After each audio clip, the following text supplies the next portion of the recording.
$27.000 сатылған Балапан деген аттың баласы екен.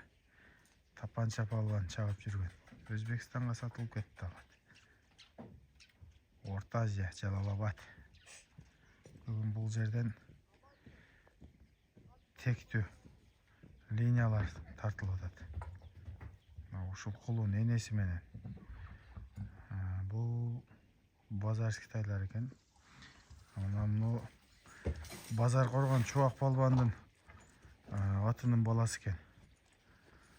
Биз тууганбыз дейт. Ошол жактан келген дейт. Азыр бышты болуп турган. Андан кийин дагы бир